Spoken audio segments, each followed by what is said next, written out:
Welcome to the Better Sex Podcast. My name is Deborah Catt, and I am your shameless host. This is the podcast where we have unfiltered conversations about sex and relationships. I truly believe that a sexy world creates a happier and a safer world. So these conversations are frank and explicit and may not be appropriate for all audiences. If you want to do your part in creating a safe and sexy world, please hit like, subscribe, and leave a comment wherever you get your podcasts. Today, we are going to dive into the world of my guest, Dr. Toni Baer. Dr. Toni Baer is a sexologist and a life coach on a mission to empower women to embrace their truths and explore the beautiful world of human sexuality.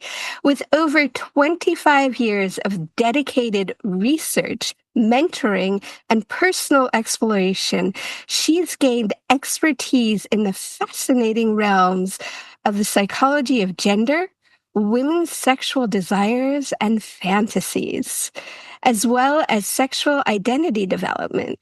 And I am just so excited to have you here as a guest. Dr. Toni is a new connection and one that I am very excited about. So welcome, Dr. Toni. Well, thank you so much, Deborah. I am very excited to be on your show. And I didn't know it was going to be explicit. Now I am unfiltered. So that doesn't happen often. Well, I love hearing that. And thank you for taking off the filters. So, sexuality and fantasies, and that's kind of a wild, wild world. And I'm curious, how did you get here? What brought you here? Well, it didn't start out wild. I have to say that. I was a high school teacher. And I lived a very ordinary life in the middle of the country with my new husband, a new teaching job. And I was absolutely heartbroken when I came home one day to where my parents live and found that my sister had attempted suicide. And the reason she attempted suicide is that she was struggling with her sexual identity. And, my sisters, myself, my parents, we are all very, very liberal kinds of folks. And the thought that a teenager would rather hurt themselves than disclose their sexual identity that they're struggling to understand themselves was devastating, as you can imagine. So when I started my doctoral program, the professor in charge told me that most people don't finish, and it isn't for lack of intellect, it's for lack of passion. He said, you need to have a topic that you have a fire in your belly that's going to help you finish, because life is going to happen. And the thought that I could help teenagers, such as my sister and others, understand their sexual identity and understand that there are other people like you, and that that this is not the end of the world. It's a beginning of a new renaissance. And I actually was involved in the 1990s at that time with starting sexual allies groups, I guess we call them, in high school for kids, a support group for kids questioning their identity and those that are their allies. So that's not that sexy and mysterious like Fantasies. It's been a long ride. And my passion the last 10 years has moved from sexual identity development in adolescence to adulthood. And I figured that I would spend what we would call my retirement years working with your just mainstream woman in a little town someplace or in a big city hiding. And she has fantasies and she thinks about these things, and she has no idea how to talk to her partner or where to start. So that's where my passion is now. And as I said, it's been Actually, it's been over 25 years now. It's been 35 years since the incident that I described. Wow. Well, thank you so much for sharing that. And it occurs to me as I was listening that I have an idea of what you mean when you talk about sexual identity, but um, I'm curious if you'd take a moment and just define that for us. Sure. You know, 35 years ago, when I started working on this topic, sexual identity was defined very simplistically. And more recently, um, the idea of sexual identity is the same, although there are so many variations of how you might define that identity. So, sexual identity is um, who you believe you are. That's identity. And sexual is who you believe that you are sexually in your expression of your sexuality. So, traditionally, we have always said there's homosexual and there's heterosexual. Well, there's a lot more than that. But, then we said there's bisexual. Then we said, well, sexual identity isn't binary. Your sexual identity is fluid. So I tend to go with the thought that pretty much from Kenzie. So this is from the 48, 1950, that 10% of the population may be heterosexual and 10% of the population may be homosexual, but 80% of the population is fluid. And your sexual identity is usually defined by the culture you live in. Mhm. So, whatever possibilities exist for you are the types of identities you might describe yourself as, if that makes sense. It does. It does. And as you're talking, I'm thinking about something that Dan Savage said that he said there's always going to be, or there's often that one person or people that for whatever reason there's a strong attraction and it upsets your thought of who you are. And I think that's really accurate. I think, at least in what I've seen in my practice and in my own life, there's often somebody who doesn't fit any of the things that I think I want. But just feeling, being in their presence feels so, I feel so alive. I feel so turned on, and it's, that's the feeling that I think that most of us are looking for when we talk about attraction and we talk about chemistry and such. Yeah. And it's so exciting when you open up your mind to possibility, right? That there doesn't have to be one right way, right? Whether it's one sexual position or one sexual partner or one gender identity that is the only choice that you have. However, that's how I got into the topic of fantasies and studying fantasies that most self identified women have because we might identify as monogamous, as having one partner. Again, there are so many options of open relationships, polyamory, multiple loves. Um, but if we have one partner or even two partners, let's say, um, it's absolutely normal to have fantasies of other people, other ways of doing, we'll put quotes around this, right? There's many different kinds of it, right? So um, the more that you grow and expand and explore, whether it's with one partner or more, um, hopefully it's a very pleasurable, joyous experience. Yeah, and I'd like to even point out that exploration can be just with yourself. And Yes. in fact, it's one of the places that I like to suggest people start is, we don't often have a really good idea of what we even like because oftentimes, we learn how to self-pleasure or masturbate in a cloak of shame. And, so it's often under the covers and quick and to the point. And, very often it's one location in one position. And learning that our bodies have, that there's different places that we can feel pleasure, that different forms of pleasure. The kind of pleasure that I get when I get my feet rubbed is going to be very different than the kind of pleasure I have when my nipples are nibbled on or my clit is touched. And so actually getting to explore my own body,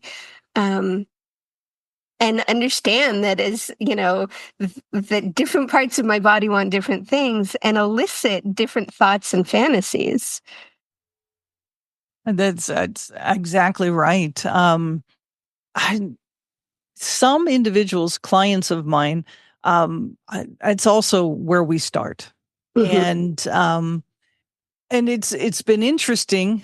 This is maybe a little off the topic, but it's been absolutely interesting doing online counseling of my clients. I have people from all over the world who seek my help, and I always have to remember and learn and apply cultural consciousness on top of that, right? So if someone from India, from a small town, contacts me, what are the cultural norms there, and and understand that in her culture, in this case, the two of us talking about masturbation is absolutely taboo, absolutely taboo. And at the same time, it's very exciting for me because here we're talking about this and she's practicing and coming back and giving me reports on these new pleasures that she's experiencing. Makes me happy as well, because here is somebody in a different part of the world who I would never meet in a million years by chance. And we're making a difference, Deborah, by working with folks from all over the place. Absolutely. And it's such a pleasure. I know in my practice, I also get to talk to people from all over the world, but getting those different cultural, both the biases and the places where it's like, something is maybe taboo here, but isn't taboo in another country. Um, for instance, two men walking down the street holding hands in an American culture, in most places, is seen as odd or, you know, what's going on over there. Whereas in other cultures, that's something that is perfectly normal, and it's about friendship and it's about kinship. I'm curious, do you find that different parts of the world have different kinds of fantasies? Well, the research I've done here absolutely aligns with the research that I've seen in the UK. Um, we're across the ocean from one another, but at the same time, the fantasies are very similar. And I think that's probably more characteristic of all Western type cultures. Mm-hmm. But at the same time, when I've spent time in Italy Mm-hmm. and Spain, there's more, at least perceived boundaries, or limitations put on women, almost like the United States and UK 50 years ago. It's the opportunities to be sexually free, the stigma that comes from the society and the family and the church is so much stronger. Even though the fantasies are the same, but the sin is greater. And as for other parts of the world, I really haven't studied it.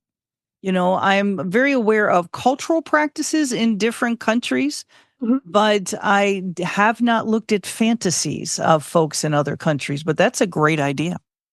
Well, I'm curious, for me, when I think fantasy, one of the things that comes up is taboo, something that is off limits, taboo.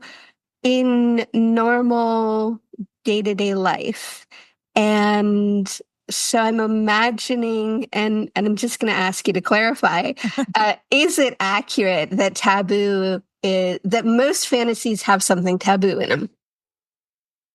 Um, Not all fantasies do, Mm-hmm. but I would say most. Yeah, most of them are things that are absolutely taboo. Mm-hmm. I have found that the number one fantasy amongst women over the years has changed. The top 10 list has stayed basically the same, Uh-huh. but the number one has changed. Right now, according to the latest research I've read, having multiple partners at one time is number one. And yeah, that is generally taboo in most societies to have a threesome Mm-hmm. or an orgy type thing. And fantasies do not have to be a reality. Right. Fantasies are in your head. Right. They're your imagination. It's your dreams. And some of your fantasies are conscious and some are absolutely subconscious. You don't control your dreams. So, in fact, I was reading this morning about Cleopatra, and Uh-huh. supposedly Cleopatra had the first vibrator, a hollow gourd filled with bees. That's what she used. And in this article I was reading, it said, what do you think was in her head? Warships? Famine? Grain silos? No. She probably had some really hot thoughts in her head as she's masturbating with this very first vibrator we know in history. Starting to go down the rabbit hole. What kind of gourd, and how did they get the bees in there? So I'm going to pause that thought for just a moment.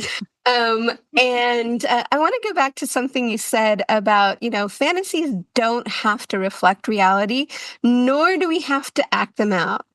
And I think that's as basic as that sounds. I think it's a really interesting thing because I'll often have clients that, when I work with couples, they want to play out each other's fantasies. And, sometimes there's anatomical things that get in the way.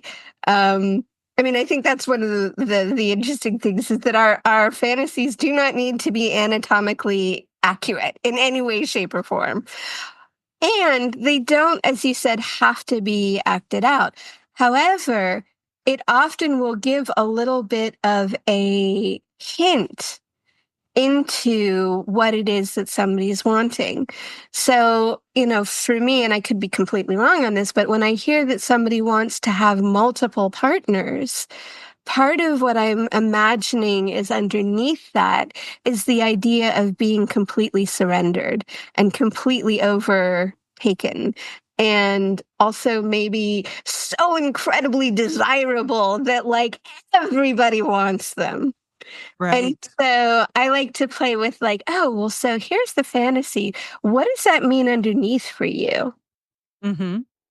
And while this fantasy you have that's on a trapeze at the same time with, and you're not in that good a shape or have a physical challenge that you can't do the trapeze artist thing that you have in your mind, how else can you have that feeling, right? Where's it come from? But there are many ways to have that feeling. For some with multiple sex partners, it's just absolutely doing nothing and being pampered, Mhm. especially moms that are doing 14,000 things at one time and taking care of everybody else.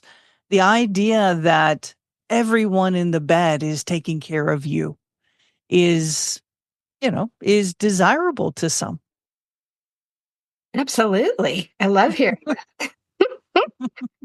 Um, so I'm curious, when it comes to, well, I'm actually curious about some of the other 10 things that are on the list to put you on the spot or not put you on the spot.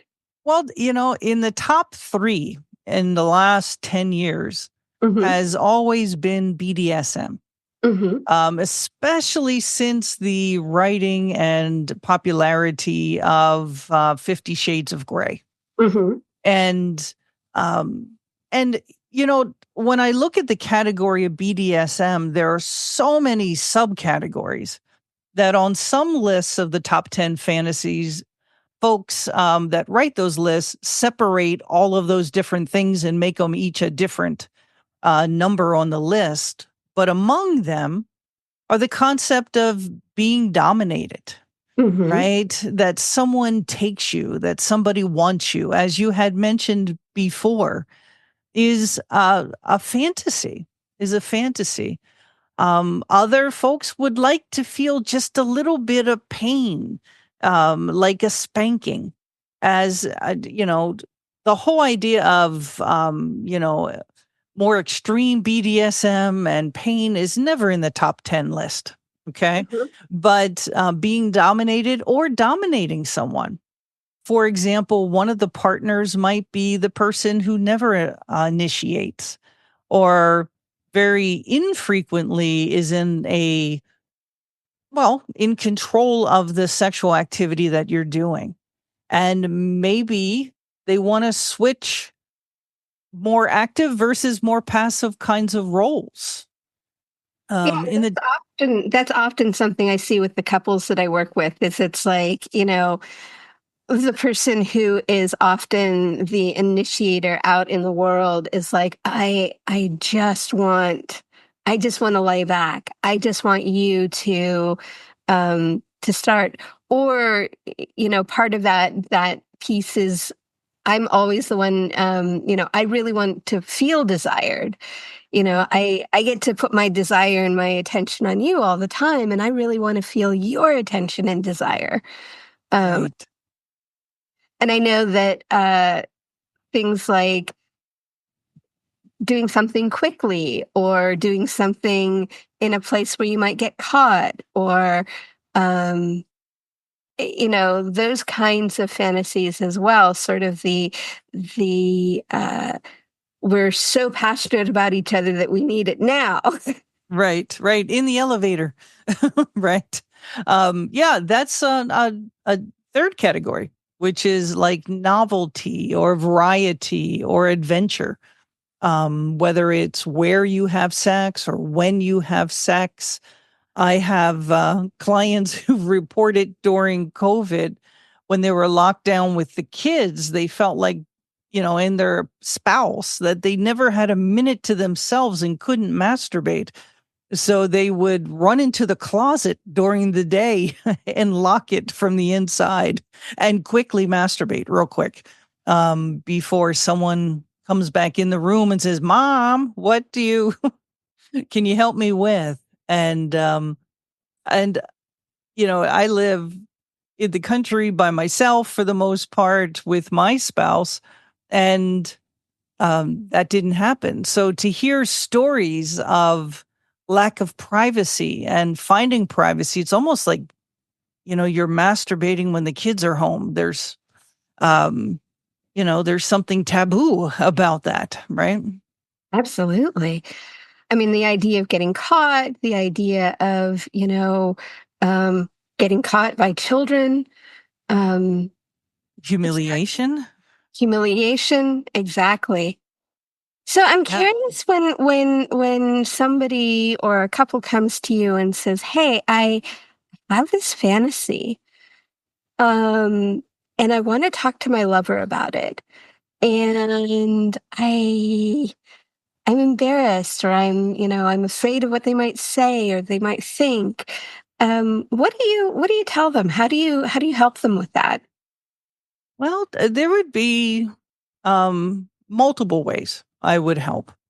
If they're afraid they're going to be judged with this fantasy that they have, I recommend like framing it as a dream that you had. Like, wow, I had this dream the other night, and notice how they react to it and communicate. This desire that you had that was subconscious that you might want to try. So sometimes framing it as a dream takes away from that you're trying to push this upon them. You can say, this is what happened. It was really hot. What do you think? Right? To start the conversation. Always start the conversation in private when you have a longer period of time. It's not something you throw out there on the way out the door with a little lunch bag to go to work, right? Um, Sometimes, if it's a couple that's very playful in general, I would suggest making it into a game. Or perhaps bringing on the media, meaning that if you like to be, or you have a fantasy of being photographed or making a movie, but it's really important that the person do their research. And some fantasies, as we said before, are better not to have than to have because of all the repercussions emotionally, especially with multiple partners. Mm-hmm. But consent is very important. I suggest not to just try it one day. That we need consent and boundaries when new things are tried, to start slowly Mm-hmm. and to always be honest, especially if you have same sex fantasies and you're thinking of stepping out on your partner. That happens a little bit too often, whether it's another partner for variety's sake or same sex. That is one way to really ruin the relationship that you're in. So just to be clear, what you're saying is that to step out, meaning to cheat, Yes. or to outsource your fantasies to somebody that is not that's outside of your agreements with your partner. Right. If you do not have an agreement and you're hiding something, um, there that not to be honest with your partner, there are emotional consequences, relationship consequences, and also STDs and other type things that it's really not fair to bring into your own relationship at home. Mm-hmm. Which led to my one topic that we had talked about before, is about keeping secrets. Right. And it's just not, it's not worth it. It's not worth it. Yeah. So before we would jump into that, because I'm very curious about what you have to say about secrets. Um, and maybe this is part of the conversation around secrets. Do you need to tell your partner everything in terms of like all of your fantasies? Or, if there's something that either feels too edgy to share or sometimes just feels private, um, is it okay to not share that with them? And then, sort of the second question that goes with that is it okay to fantasize about people when you're with someone else? Or so like Mm, you're with your partner, and is it okay to fantasize about someone else or something else right. while you're with your partner? And you need to tell them that. Well, I'll answer that if you do. So, I mean, I'm thinking both of us have that question come up pretty often, in our practices. Um, I think that you do not have to tell everybody everything that's in your head. I don't think that is it keeping a secret. It is probably keeping a secret, which we'll talk about later, and there are consequences to keeping a secret. However, fantasies are not necessarily something that you want to bring to the surface. And fantasies are private. I see them as private. I think that there's a couple times where I think it's, or a few instances where I think it's very healthy to share. One, if you want your love life, your sex life to go from 1 to 90 miles an hour, one way to do that is through sharing fantasies, but they also can be very hurtful. Right. If you're having a fantasy about your husband's best friend, happens a lot. Um, um, I don't think that's something that you want to share because I think it would be more hurtful than it would be helpful. I Hmm. don't think your spouse is necessarily, for most people, going to get off on the idea of you having sex with his best friend. Um, and many fantasies are temporary. It's like the fantasy of the day, right? So, um, if it isn't something that is negatively affecting your relationship, then I don't think that you have to disclose. Hmm. What Okay. about you, Deborah? What do you think? Yeah, I mean, I would say something very similar. I know in my own life, I've certainly shared a lot of fantasies with my partner, and gauged some of the ones that he's been more open to and less open to, and some of the ones that he's been less open to. I haven't really shared more about that. In the case of the best friend, I wouldn't necessarily talk about the best friend, but I might say something about, um, noticing that hot guy who is working on his car or something along those lines. Um, and certainly I've had couples where, in working with them, one of the couples felt incredibly uh, threatened by the idea that their partner was thinking about something or someone else during sex. And that was a really interesting conversation because my thought was like, well, are they completely checked out, or are they kind of checking out and then checking back? And, for some of us, there are certain thoughts and things that are very helpful in the arousal state. And so I think I'm going to answer that yes and. Yeah, yeah, and absolutely. Because I think, what if your fantasy that you're having is your ex Hmm. and you're having sex with your partner? And that comes into your head. And yeah, if it helps with the arousal process, great. But if you keep thinking of somebody else when you're having sex with the one you're with, that's very problematic over time, Hmm. right? Over time. Right. Something is going on there that really needs to be resolved. Yeah. And just to be really clear, I think there's a big difference between sort of taking a moment and going on a little ride and then coming back to your partner and just being completely uh, absent emotionally during, you're there physically, but you're not there emotionally. Um, and so I just want to say that those in my experiences are very different things. Like, to be completely checked out versus to go visit and come back are two very different things. Yeah. And for And most some, fantasies for me anyhow are um what do you call since this is an explicit show, I'm trying to think of the proper words for spank bank. It's your it's your vault of ideas in your head that help you get off when you're by yourself. right. But yeah, and fantasies, yes, you can have fantasies when you're with someone, but my research and attention is mostly on fantasies that you crave Hmm. and you really would like to try, and how to have that conversation, as you said. And what is very important is, if you're single and you're looking for that fantasy to come true, what a wonderful time to try, right?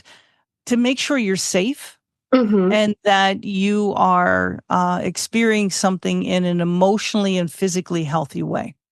I've seen a lot of folks go out, meet some people on the internet, and really use some very unsafe practices.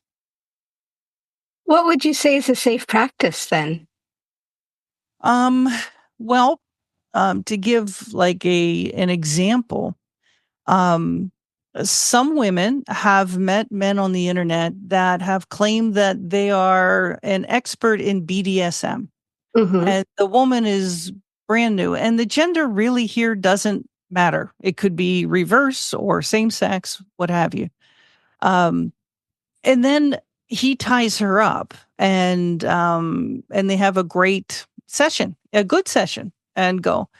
But if he's really not an expert and he's using rope, it is very, very easy to unfortunately give nerve damage to different areas of the body.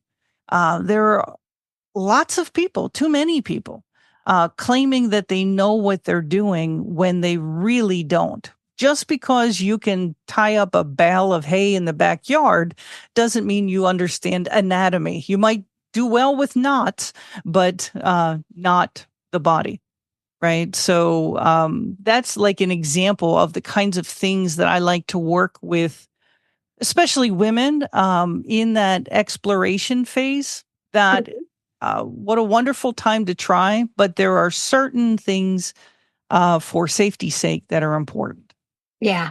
And I just want to put in my personal please don't try to choke each other. Please don't use breath control. Those can be incredibly dangerous. And I've known people who have been incredibly experienced who have also had it go terribly wrong.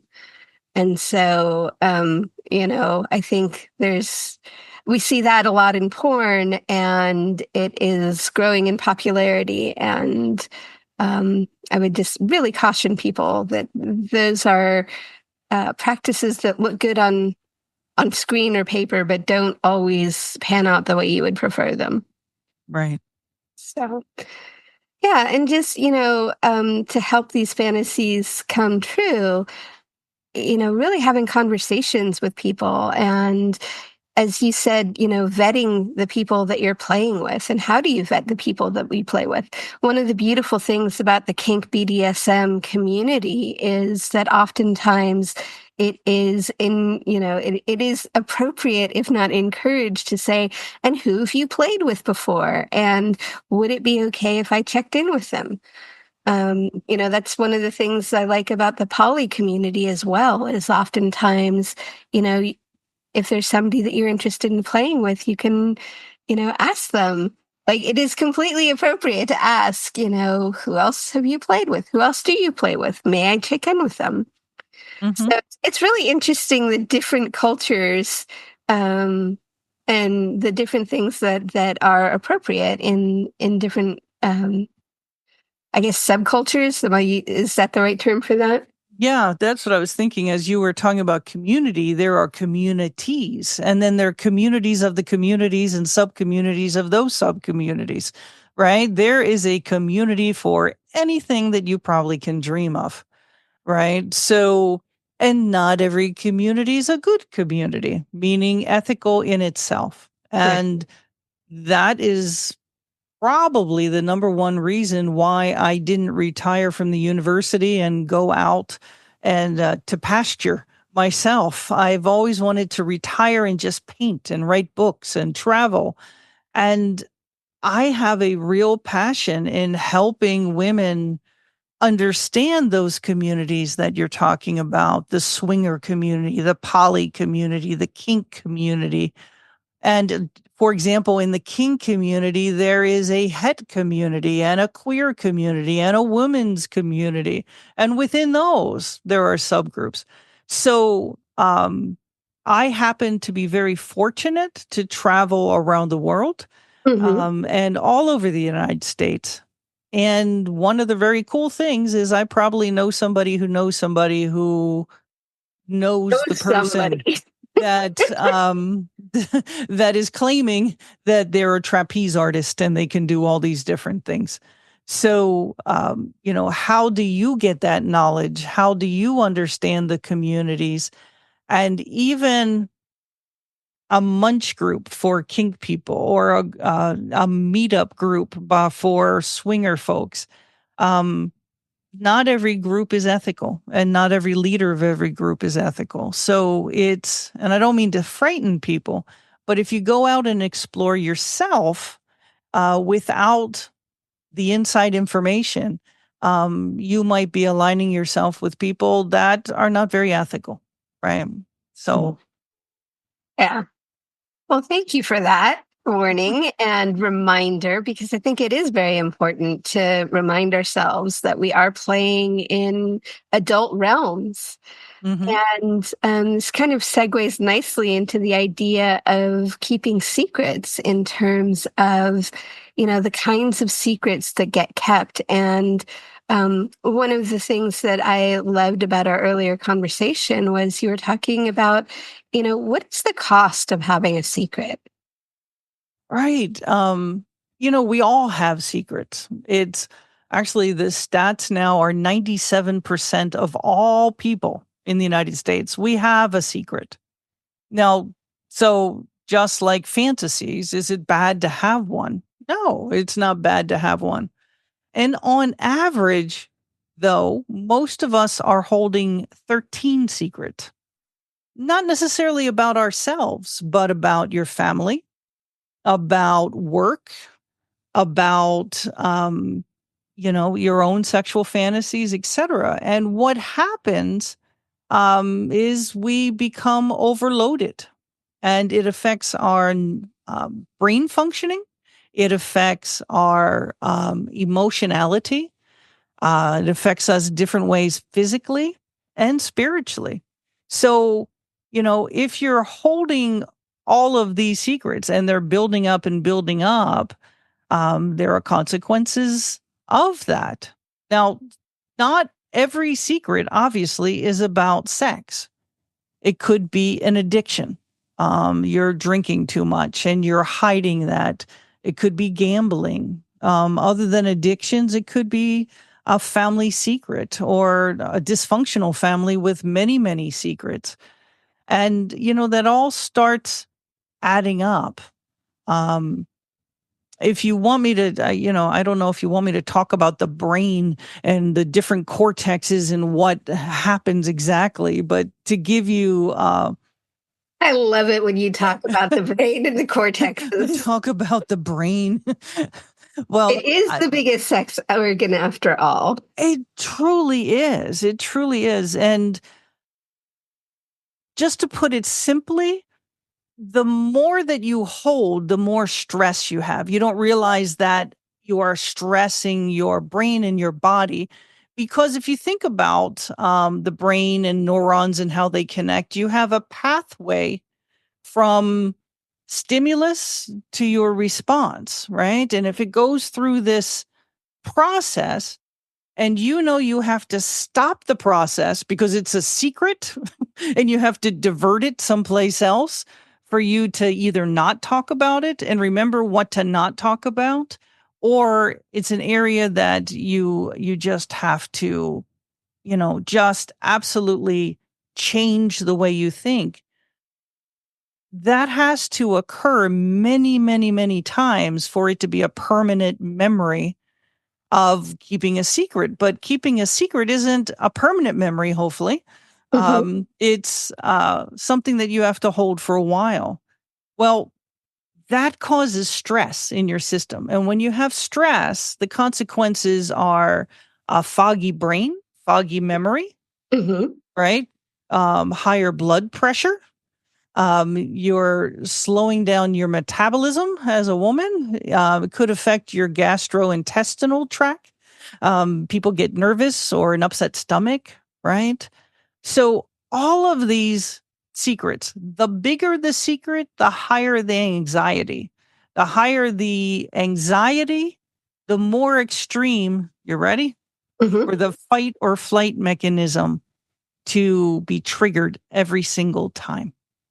And So over time, this is not good news for most women. It affects the collagen in your skin.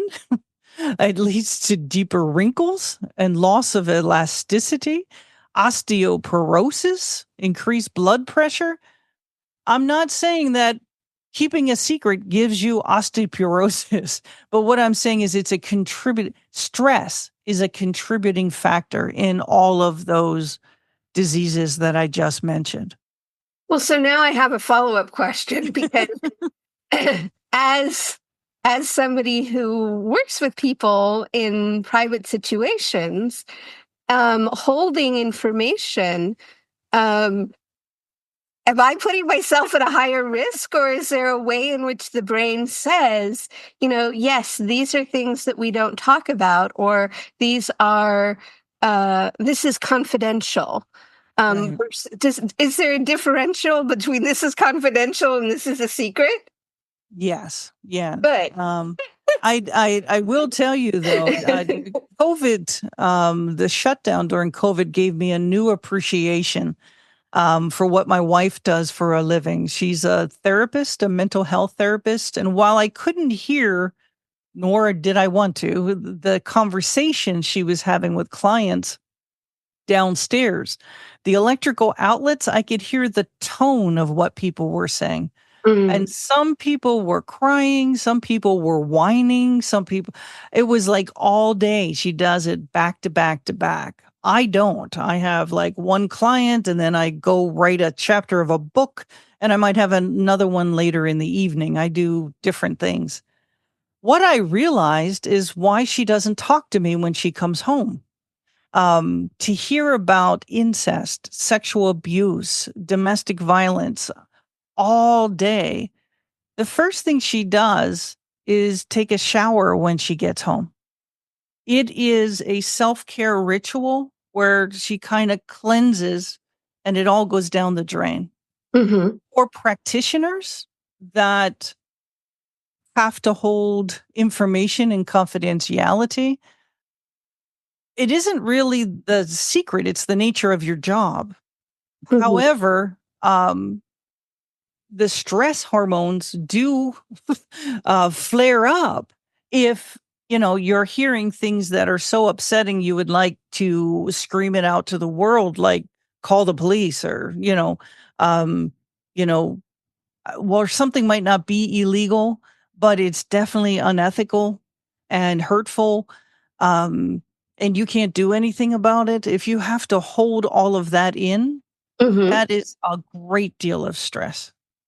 Yeah. Your practice and my practice, we do deal with folks that are unhappy or have secrets, but we also really experience a lot of joy every day in the celebration. I'm a coach. I'm leading somebody up to their goal and I'm coaching them along and I'm their greatest cheerleader. And most of my job is happy, Yeah. you know? Well, So yes. and as I'm hearing you say that too, it just reminds me, when I was a massage therapist, I had a very solid ritual. I had my coming into the office and cleaning and clearing and grounding ritual. And I had my end of the day ritual, which was, taking a walk and taking a shower. And while I don't have, I have small rituals around even my day, as coach as well. So it sounds like what you're saying is having the rituals to help release, when we hold a lot, is incredibly important for our well-being. Right. And, you don't have to agree and consent to hold other people's secrets, right? So, one of the biggest learnings I've had in my life is my grandmother told me a secret about my mother when I was 16, like one of those dirty family secrets. Mhm, Why she told me? I swear it was the beginning of dementia, because I could have lived the rest of my life not knowing this secret, this family mhm, secret. Although many years later, I see it as a blessing because mhm, it was about my older sister and none of the rest of us were alive yet. And I can be there and support my sister now that no one is alive who knows my sister's secret, right? And I could be her support network for that secret. So, sometimes learning something that's a secret could be, when I was 16, 18, 20, that was stressful, knowing this secret. But now I've released it by having the conversation with my sister. The opportunity came up at the right time, at the right place. And now we can support one another. So while something might be stressful, sometimes the disclosure of that in a way that's still holding to the promise that you made somebody, Mm-hmm. is liberating in many ways. I talked to my wife. She's in recovery and she goes to AA meetings twice a week, every week. And that is her self care. That's what she does to talk through all the events of her life. For myself, I don't have to hold any of those secrets that she has till she resolves the process through working through those. Mm-hmm. And since this is about sex, it doesn't affect our sex life. Like I'm not holding her stuff in my head. I'd rather not. If she has support from other people, of course I'll be there for her. But, sometimes there are other people that you could talk to rather than the one that you're closest to because it affects your sex life negatively. Mm, so good. So I'm really curious. We're getting towards the end of our time, and I can't believe that it moves so fast. But I want to know A, what you're working on, and B, if somebody was to get one thing out of our conversation, um, I'm curious what that might be. And I'm going to give you a moment to think about that while I let people know about how they can support the Better Sex podcast. Because sex is a complex subject and it can make or break a relationship. And unfortunately, most of us don't grow up in an environment where talking about sex is welcome. That's why I offer the Bedroom Breakthrough Session. This is a personalized one-on-one experience so that you can have the sex and relationship that you desire. Because let's face it, a podcast is not enough. Even as good a podcast as this one is, you really do need someone to help share the secrets with and to have tools and exercises so that you can work on becoming better at what it is that you want. And so I invite people, please check out the show notes. There is a link to the Bedroom Breakthrough. Please take me up on my offer. I love talking to people about sex and supporting them in having better sex. So, on that note, I'm curious, what are you working on? I know you were talking about books. Yeah, I'm working on 3 of them, but let's talk about something that really is going on. Okay. My newest, greatest adventure, and oh my God, I am having so much fun, Deborah, is I have a new TV show. I've never done television before. And it's out of LA and it is shown in 192 countries. It's streamed online. And if you'd like, I can give you a link where someone could watch it for free online. It's Yes, called please. it's called The Voyage of Desire, and it's a half an hour program. It's on basic human desires. It's rated PG. And the first one is in Paris, the first episode. And is Paris the most romantic place in the world? And in each episode, I do some video montages, but most enjoyable is doing a short 10-minute interview with an expert and about 5-6 minutes worth of interviews with multiple people on the street outside the Louvre for this one. Other episodes are in Costa Rica, the Poconos. I find the most romantic places in the world, but the Mm-hmm. topics vary, Mm-hmm. whether it's our desire to make a difference in the world or a desire to um, flirt and find a new partner. So, um, all gender identities would appreciate this show and all sexual identities. It's not in one bucket, right? It's the world with so many different flavors and opportunities to experience pleasure in the world, whether it's a food or a sexual activity. I love that. And can you say the name of the TV show again? It's called The Voyage of Desire. Okay, that's hot. Yeah, yeah. I had a Facebook group called The Voyage of Aphrodite because I love Aphrodite and the goddess of love. And Facebook took me down, but I'm putting it back up again. Yeah. So I started it as The Voyage of Desire and shifted recently to Voyage of Aphrodite again. Hmm. However, the show, I like The Voyage of Desire because it's a pretty generic term that our desires are to learn new things. It gives me the opportunity to explore. My next episode I'm taping is our desire for affection. And Mm, it's going to take place in a kitty cafe. a Why kitty. we would go with all these little kittens to give us affection, right? And why people started that, and how else could you get affection other than from a whole bunch of kittens, which is lovely. I love kittens. So it's topics that are just not the mainstream. They're Mhm. fun. I love hearing that. So, where can people find you? They can find me all over online. Dr. Toni Baer. Voyage of Desire is not all over online yet. You would have a hard time. But if you find Dr. Toni Baer, I have a website. I'm on every social media platform except for Twitter. That's the only one I don't like. But I'm on TikTok and Instagram, Facebook, YouTube, all over the place. All over the place. Thank you. All right. Well, thank you again, Dr. Toni Baer, for your time. And what a great conversation. And so please follow her all over social media, Dr. Toni Baer. And I look forward to getting to follow you and see what you're up to next. And the link for the TV show will be in the show notes, as well as the other places to find her.